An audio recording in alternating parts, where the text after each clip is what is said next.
Learn English through Stories U4 Answers PDF. Adapted and modified by Kulwant Singh Sandhu. Contents: Vocabulary, 8 tests. Answers: phrases, patterns, and collocations. Write one word in each gap. 1. Jim seems to be under the misapprehension that tomorrow's a holiday. It isn't.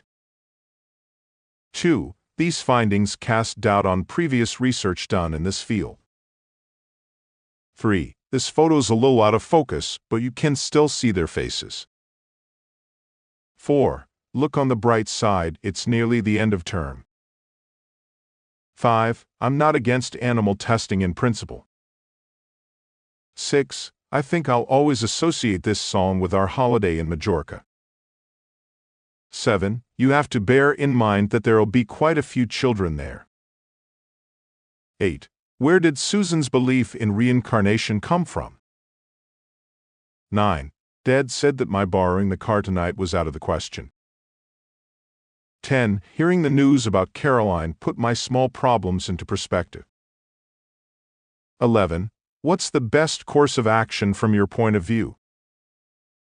12. You were hired on the basis that you would be able to work on Sundays. 13. On balance, I think the government's doing a reasonable job. 14. We haven't taken Julie's thoughts into account at all. 15. In conclusion, I'd like to thank everyone who supported me during the early years. B. For each question, write one word which can be used in all 3 sentences. 1. I was so tired that I couldn't even think straight. I'll come straight to the point, you're fired. It's time to set the record straight about what really happened that night. 2. She's only 8, but she has the mental age of an 18-year-old. Many mental illnesses can be cured these days. I'm not very good at mental arithmetic. 3. Philip does a very funny impression of Tony. You really made an impression on Pete. He hasn't stopped talking about you. Why was I under the impression that the exam was on Thursday? 4. Carter was the brains behind the whole criminal operation. Could I just pick your brains about good places to eat around here? We sat there racking our brains, trying to think of a place to take Paul and Doug in the evening. 5. Someone with no sense of smell can't taste food well either. I can't make sense of this film at all. What's going on? Unplugging a toaster before you try to fix it is just common sense. 6. I thought Gordon's new invention wouldn't work at all, but in fact it worked like a dream. Winning a cruise on the Queen Mary was a dream come true for me and Albert. I've had the same recurring dream for 4 nights in a row. 7. Motorists should always show consideration for pedestrians crossing the street at a zebra crossing. I'll give some consideration to your proposals and get back to you. We stupidly didn't take changes in interest rates into consideration when we got a mortgage for our house. C. Write one word in each gap. I read this week that a new organization called Don't Trust Online Information has been formed. The founder, Douglas Haverford West, is quoted as saying, "It's against my principles to trust anything I read on the internet. I've started this organization in the belief that there are millions like me who have their doubts about information presented as fact that has not gone through a thorough editorial process. There's no question of us shutting down the internet. We don't want to do that, but DTOI has been set up with a view to raising awareness." I sympathize with Haverford West, but I believe he's wrong. I made up my mind long ago not to completely trust anything I heard or read. Whether it's on the internet or, say, in a newspaper, is irrelevant in my opinion. D. Complete the second sentence so that it has a similar meaning to the first sentence, using the word given. Do not change the word given. You must use between 3 and 8 words, including the word given. 1. I never thought that we'd have legal problems. Crossed. It never crossed my mind that we'd have legal problems. 2. I've decided that teaching is not the right profession for me. Conclusion. I've come to conclusion that teaching is not the right profession for me. 3. Could you tell me where you were last night, Mr. Johnson? Account. Could you give an account of your whereabouts last night, Mr. Johnson? 4. The journalist pretended that she was a parent of one of the children. False. The journalist gave the false impression that she was a parent of one of the children. 5. You have to use logic and lateral thinking in equal measure in this job. Strike. You have to strike a balance between logic and lateral thinking in this job. 6. I didn't tell Angie because I didn't want to hurt Eddie's feelings. Consideration.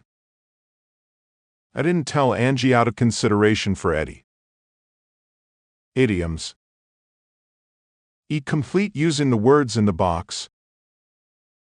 Bell bend dark hairs head legs stock. 2. Uptake what wits would. 1. The name Alan Hickson rings a bell, but I can't place him.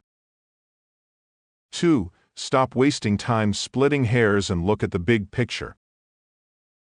3. Ask Simon about the sales targets. He always knows what's what. 4. You've got to have your wits about you to succeed in advertising. 5. Don't let success go to your head, will you? 6. No one told us that Diana was leaving, but we all put 2 and 2 together. 7. I'm going to go round the bend if they don't turn that music down soon. 8. Let's take stock of the situation before we make a final decision. 9. How did they manage to keep me completely in the dark about this for so long? 10. The problem with Jane is that sometimes she can't see the wood for the trees. 11. It took Dan a long time to understand what was going on. He's usually quicker on the uptake than that, isn't he? 12. Frankly, you're completely wrong, and you haven't got a leg to stand on. Word formation. F. Complete the sentences by changing the form of the word in capitals. 1. There was quite a bit of confusion because the examiner handed out the wrong exam papers. 2. You're acting completely irrationally. Just calm down and pull yourself together. 3. Einstein's brilliance went unnoticed at school. 4. This is generally considered to be the definitive guide to Australia. 5. It's absolutely inexplicable why the council decided to close down the youth club.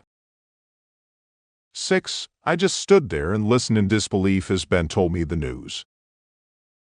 7. Greg's indecisive to say the least, so I wouldn't ask him to choose a hotel. 8. Many children create imaginary friends to talk to. 9. He was found not guilty by reason of insanity, and so was sent to a mental institution rather than prison. 10. Your argument is illogical. Just because you want me to be a doctor doesn't mean I want to be one. G. The prefix ill, as in illogical, is often used to make a positive word negative. Which of the words in bold in the following sentences are negative forms of positive words? 1. Doctor's handwriting is usually illegible. 3. People who are illiterate may need some help filling in forms. 5. It's a totally illiberal law that's just going to restrict our freedoms further. 6. Several senior politicians have resigned over the illegality of the war. 7. Illegitimate children were given very little social recognition in the past. H. Use the word given in capitals to form a word that fits in the space. Rhetoric. The concept of rhetoric or effective public speaking dates back thousands of years. The underlying assumption behind rhetoric is that how you present an argument can greatly influence whether people are persuaded by you or not. There is undoubtedly plenty of evidence to support this idea. It's practically unthinkable, for example, for a successful politician to be a poor communicator, but is it just a question of style winning over substance? Certainly, it is often said of politicians that they talk complete nonsense, but what they say with such conviction that we tend to believe them, at least when they're in opposition. On the other hand, wisdom and knowledge are of little value if you cannot communicate them effectively to your peers or to the next generation. It is the combination of clear reasoning, sound judgment, and effective presentation and communication skills that defines true rhetoric. A true rhetorician should always come across as knowledgeable and never as opinionated or ignorant.